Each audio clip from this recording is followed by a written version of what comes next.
Hello everyone, and welcome to week 3 of the workshop. So this week we're going to start finally painting our color maps. So before we actually start painting, I want to kind of go through the process that I've ended up arriving at when I started painting this character that was a bit unexpected. So traditionally when painting a character, especially if it's human skin, I obviously would start looking up types of human skin that I want to use to paint with or refer to. So actually before I go forward, I want to bring up the key concept art. So we can have that as a reference. I'm just going to crop this like so.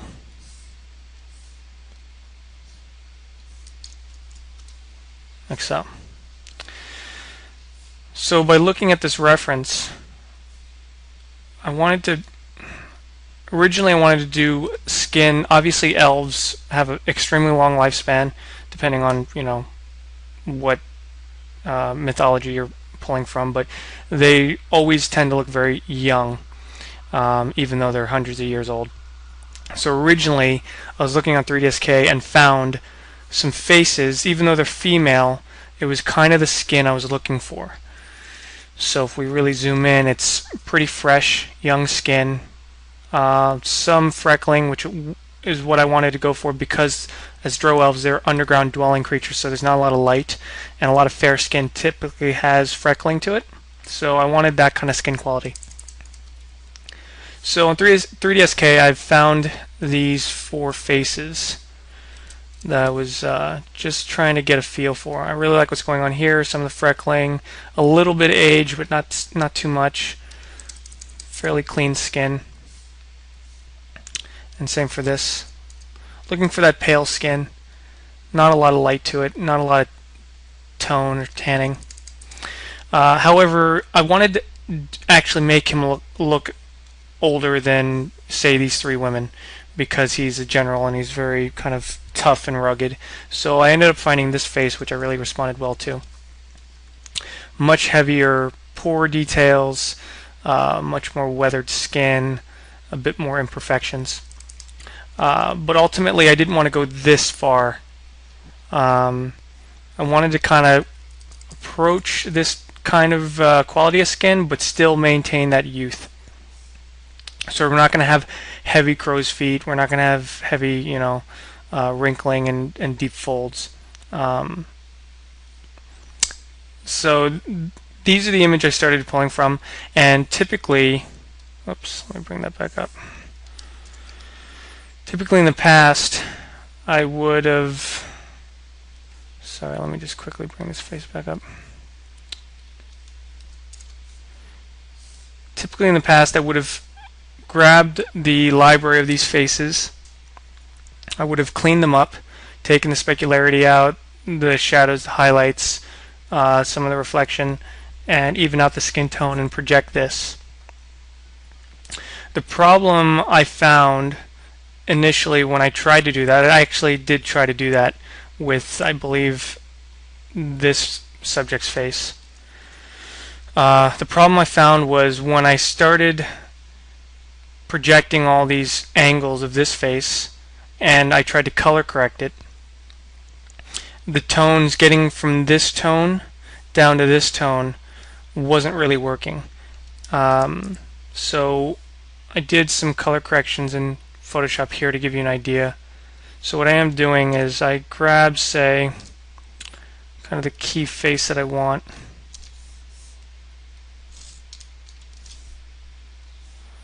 I'll just paste it in here and blow it up.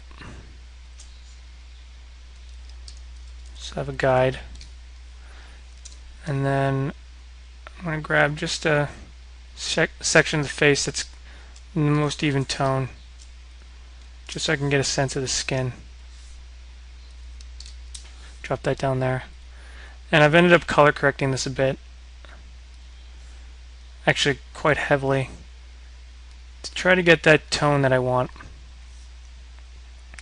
So I know you guys aren't going to be painting all dark purple skin, that's fine. If you don't, that's okay. The technique that I'm going to introduce in this week, you can still apply. So what I found was when I ended up doing a color correction in Mari to try to match the skin tone, because these photographs aren't ideal, because it's not perfectly flat even lighting, because there isn't a cross-polarized lens filter on the photograph, so you take away a lot of the unevenness, I found that the color correction really made a lot of blotchy areas, and it just wasn't very clean. So if you guys decide to do, say, human skin, I would recommend the approach that I'm going to show you guys right now, because I think it's a good alternative. The other disadvantage of using these photographs, which are really the only ones you can find that are at this quality, is that, as mentioned before, there's a lot of information in here that's going to be really hard to manipulate later on. And because we painted our displacement maps first, we want to use those to the best of their potential. And by using photographs like these that have poor details in them, it's going to be very difficult, and it's going to fight with the displacements we've already painted for the face.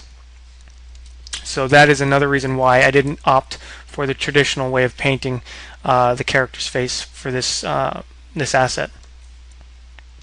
So what I ended up doing was picking one of these faces and finding some really clean skin and creating a tileable generic skin texture that I could use as a basis for my skin, because that way I can ensure that it's going to be perfectly even, and I can color correct it to any tone that I like pretty easily without worrying about mass discrepancy between photographs when I was trying to stitch together the original projections from photographs.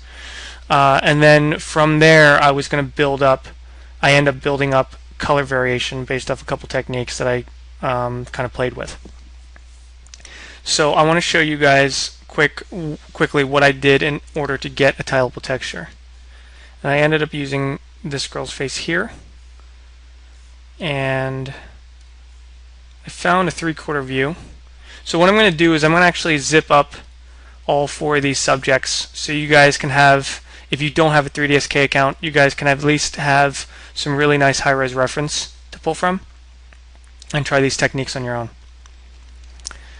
So what I ended up doing was finding a really clean patch of skin, something like this,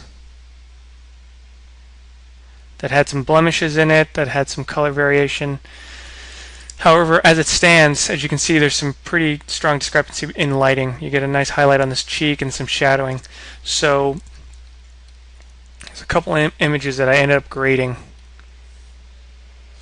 to even it out. If I just drag and drop this on top, you can see what I've ended up doing to even it out. And basically the way I've done this was, let me just duplicate this layer so I can have it be non-destructive. And I ended up using a quick mask tool.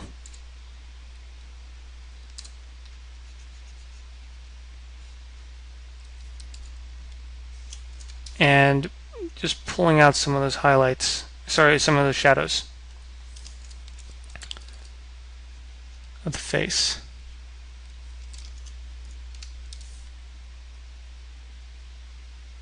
Like so. Just to get things more even. And this is traditionally what I've done in the past when cleaning up faces, is this this quick mask technique. So very quickly I'm getting rid of some of those dark areas, and on the flip side grabbing some of those light areas and bringing them down just ever so slightly, so evening those tones out, which I end up getting something like this after I've cleaned it up. So from this image I'm going to find just a clean patch of skin, like so. I'm going to copy it and create a new file. I'm going to set this to just 2K.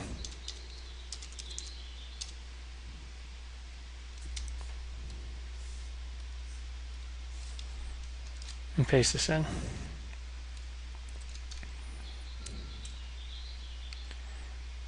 I'm just going to increase this out like so. And from here, I'm going to get rid of some of these bigger freckles. They're going to tile pretty badly. And then I'm going to do an offset.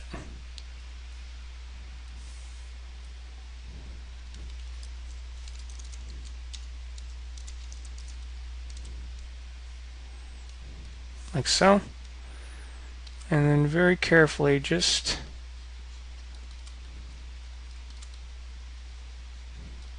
cleaning up some of these seams.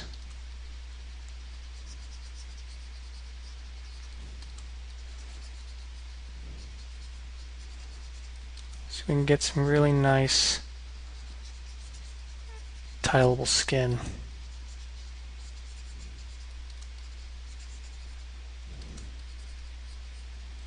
Like so. I'm going to do another offset just to make sure everything's looking good.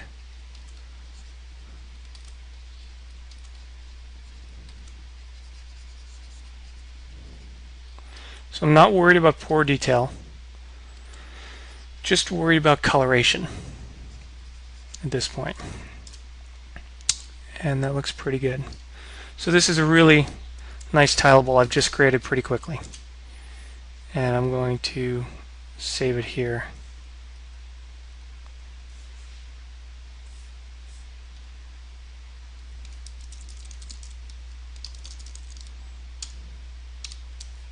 Like so. So for the first step, I want you guys to find one of these faces. From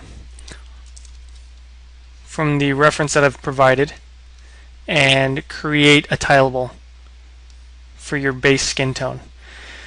Depending on what your your color concepts are,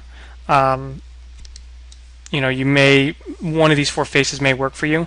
If you have something that is kind of outside of this, just let me know and we can talk about different methodologies. But ultimately, you can use your powers of resourcefulness online. Look for other types of skin. If you're doing other types of skin, look for, you know, all the online references that I've mentioned before in week 1, and try to find some skin that you do like that you can create tileables from. The ultimate goal is to find to take a photograph and create a tileable as a first step. So from here, we're going to go into Mari, and we're going to apply this tileable texture, and then talk a little bit more about it, clean up some of the seams, and then I'll show you my process in getting more towards this Drow Elf skin tone and the next steps in creating more complex color variation.